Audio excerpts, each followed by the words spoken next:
olá para cada um. Estamos aqui mais uma vez para falarmos sobre livros, voltando também com o nosso projeto de leitura em conjunto, né, que é o projeto Raízes Lendo Brasileiros, que é esse incentivo à leitura de livros nacionais, de autores nacionais.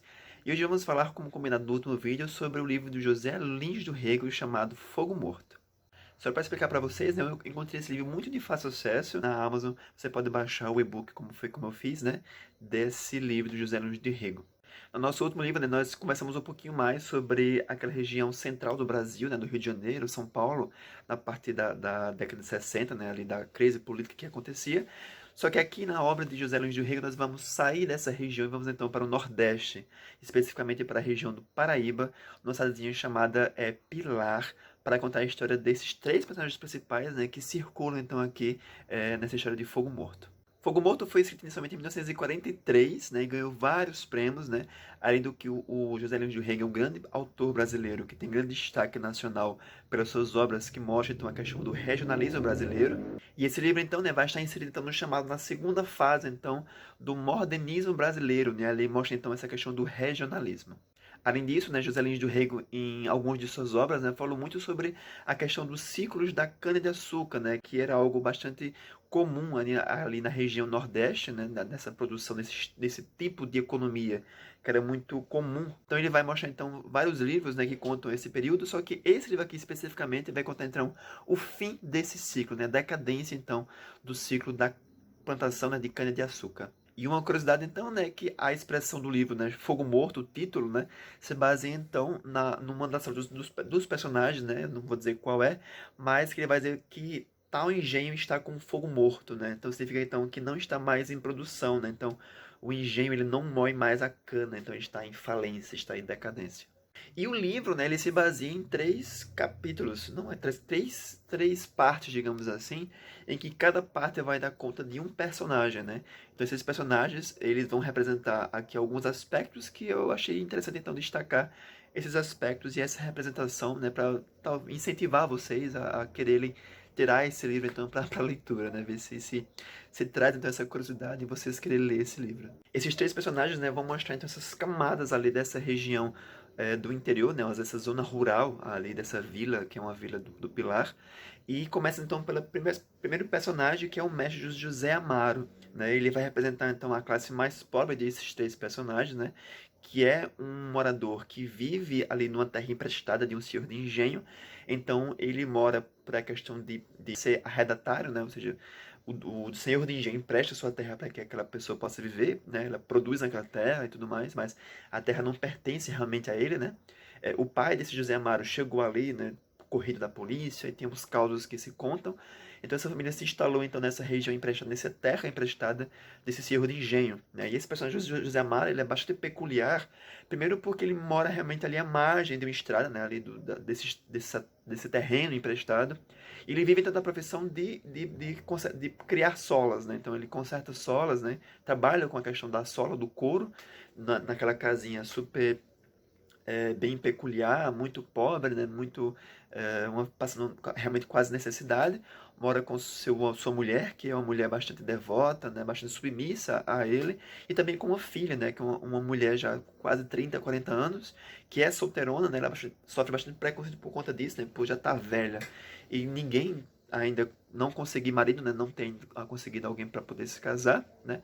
E essa filha também é um pouco doente, então ela sofre uma depressão, alguns ataques que ninguém entende o porquê, né? Naquela região não existe isso ainda de você entender aquelas questões psicológicas que essa pessoa sofre. Então ela meio que sofre então, ali nas mãos desse pai que é um pouco rude e que bate nela sem poder entender, né, o que crises são essas que ela está passando. Então, o nosso primeiro núcleo então vai ser essa família, né? E é bem curioso como o autor cria o cenário, né, através do José Amaro. Foi o personagem que eu mais gostei, né, pelas reflexões que ele tem, porque primeiro que ele está muito adoentado, né? Ele está ali passando quase morrendo porque ele tem uma doença também que ninguém sabe o que é, mas que deixa ele com ataques cardíacos também, né? Ele tem o costume de andar à noite para ver a lua, né? E muitas pessoas até chamam ele de lobisomem por conta disso. E também ele tem os olhos muito amarelados, então, né? Então ele sofre de uma doença que ninguém sabe qual é, mas que o acomete e que aos poucos começa a fazer com que ele fique definhando, né? Que é uma das grandes preocupações de sua esposa, que cuida ali bastante dele, né? Com bastante ferrenho. Então eu gostei muito dessa parte porque a gente entende esse personagem através dos olhos, né? A gente vê essa natureza que ele enxerga, né? A noite que ele tanto estima, né? Então é muito poético essa parte que a gente conhece, então, o mestre José Amaro. O segundo personagem, que aqui vai representar uma camada mais rica, que no caso é o Senhor de Engenho, né? Que é dono dessas terras em que José Amaro vive, é o coronel Lula de Holanda, né? Que é rico, né? Ali ele tem uma fazenda, né? Que é esse engenho chamado de Santa Fé, mas que esse engenho está em decadência, né? Ele está pobre, não tem mais dinheiro, sua herança, né? Que é da mulher, na verdade, está ali já nos míseros centavos, né? Então ele vive não mais da fazenda porque não produz mais nada, mas sim de uma criação de galinhas que ele não quer que ninguém saiba sobre isso, porque seria muito vergonhoso da parte dele, né? Saber que o engenho está ali sofrendo perdas ali insignificantes e realmente não está mais moendo, né? Como a gente viu lá no início do vídeo, né? Quando explica a questão de que o fogo está morto. Só que em mesma decadência em que ele vive, ele não quer sair da sua pose ali de coronel, né? De dono de engenho. Tanto que ele tem até um cabriolé, né? Que ele vive andando para cima e para baixo, o que faz causar horrores nas pessoas, na vizinhança, né? Essa questão desse desdém que ele quer passar andando para cima e para baixo num cabriolé. Então, ele representa então esse desejo, né? Essa vontade em querer ter essa vida, né? De luxo, né? Mostrar uma coisa falsa, na verdade, que não está vivendo, né? Então ele tem essa questão então de mostrar as aparências que não são reais assim. Ele também é uma pessoa muito católica, né? Essa fé que esse coronel sente, né? Resgata muito essa questão dessa falta pelo esse algo que ele tem, que é as posses dele, né? Que estão fugindo. O último personagem, né, que aqui vai representar então a classe política do livro é o Capitão Vitorino, que é um personagem muito orgulhoso, né? É muito engraçado acompanhar ele, porque ele sofre poucas e boas nas mãos dos vizinhos e dos moleques da região, né? Porque todo mundo chama ele de paparrabo, né? Tira onda com ele por conta disso. E ele então quer pegar todo mundo na base da peixeira, né? E pra mim o Capitão Vitorino é o personagem mais esperançoso, digamos assim, de toda a história, né? Que vai fazer o ligamento em todos os personagens, né? Porque ele quer mudar a região em que vive, né? Ele não se conforma com a política que vive localmente, né? Que é aquela política dominada pela questão do coronelismo, né? Do favoritismo, né? Dos políticos locais. Então ele quer mudar essa região, só que ele fala demais e bota tanto vexame nas coisas que ele acaba se prejudicando, né? Ele apanha, é preso, né? É, é mal falado, né? Os vizinhos não têm muita credibilidade por conta dele. Mas no fundo, ele então que vai dar a liga na esperança de todos esses personagens. E é muito então curioso, é muito importante que a gente acompanhe esse personagem com bastante curiosidade, né? E com um olhar maior para ele, porque ele vai ser muito importante no final da história. Então a gente vai ter então esse livro, né? Esse enredo, esse plot, que são esses três personagens ali que são intercomunicados, né?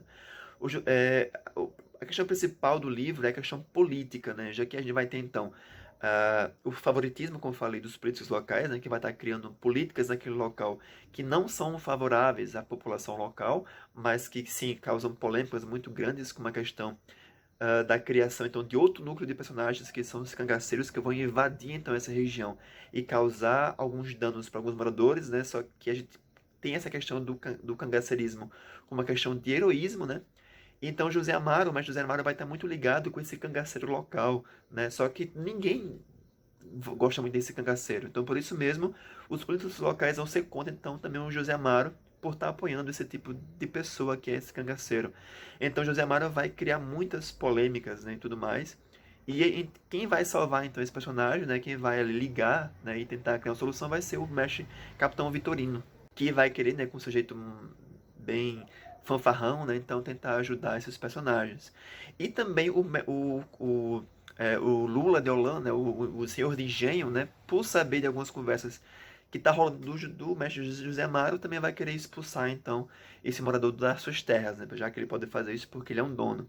Então, os conflitos vão girar, então, tudo desses três personagens, né, e então é muito bastante curioso a gente ler sobre eles, né.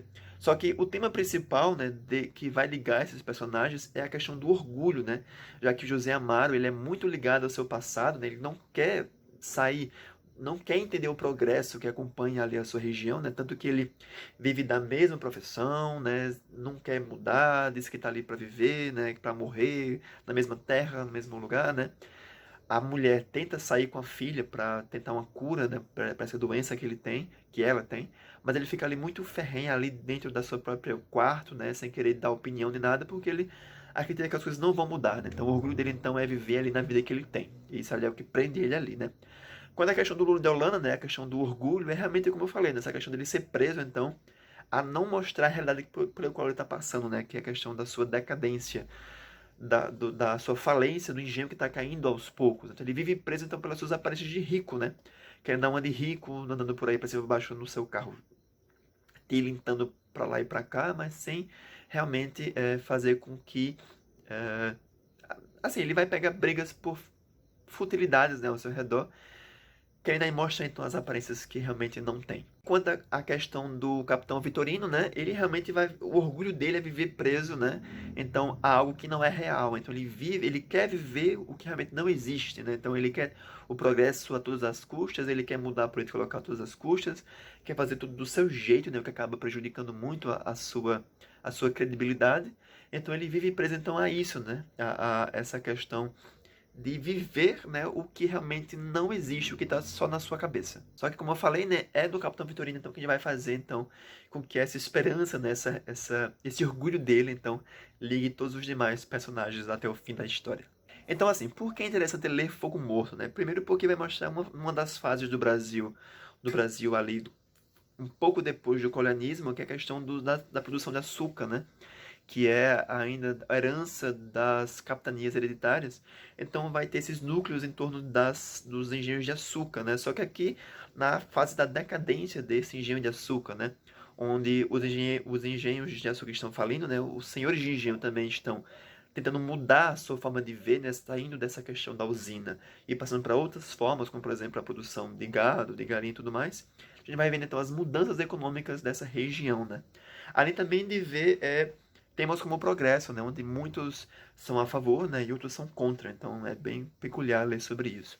A questão também do cangaceirismo, né, que esses núcleos ali políticos que vão sendo criados, né, contra esse favoritismo político da região, né, que está sendo criado. Então é uma forma de revolta que se criou nessas regiões. Né. Além também de temas como a questão de você ser arrendatário, né, de uma terra, você viver a favor de uma terra de engenho, né? E também a tema também do saudosismo, né? A lei do mestre José Amaro, que ele vive muito preso às suas lembranças, né? Então a gente vai ver então essa questão da saudade pelo Nordeste, da saudade de sua região, de não querer deixar a sua região e tudo mais. Então é isso. É um livro com bastante temáticas aqui que envolvem, né, sobre a questão da região Nordeste, que vale muito a pena ler, né? É um livro muito poético na sua forma de ser escrito, né? O José Lins do Rego é muito poético e muito bonito, né? Ler as suas passagens. Tem uma parte sobre a Lua que é muito interessante, que eu fiquei muito apaixonado quando eu li, né? E reli muitas vezes. Então vale muito a pena, né? Espero que vocês gostem e que leiam realmente porque vale muito a pena. Então é isso, né? Só quis deixar aqui alguns pontos para a gente poder entender sobre o livro e espero que ajude então, né? A bater aí na cabeça de vocês nessa vontade então de conhecer um pouquinho mais sobre o livro, né? Então é isso. Para quem já leu, peço que deixe um comentário aqui embaixo, né, sobre a obra. Quem não leu, leia depois, comente aqui, volte para comentar. A nossa próxima obra sobre os livros nacionais eu não ainda escolhi, né, mas acompanhe o Instagram do Bodega Literária, que lá eu vou compartilhar com vocês qual vai ser a nossa próxima obra. Né? Eu já tenho em mente qual vai ser, mas não sei de verdade ainda o qual será. Então é isso. Obrigado por mais um vídeo, espero que vocês estejam bem e até a próxima. Para saber mais um pouquinho sobre os livros, né, aqui sobre o projeto do Raiz Lendo Brasileiros, é só acompanhar o nosso site, né, o nosso Instagram lá sobre o projeto Raiz Lendo Brasileiros. Então é isso. Tchau para cada um, até a próxima.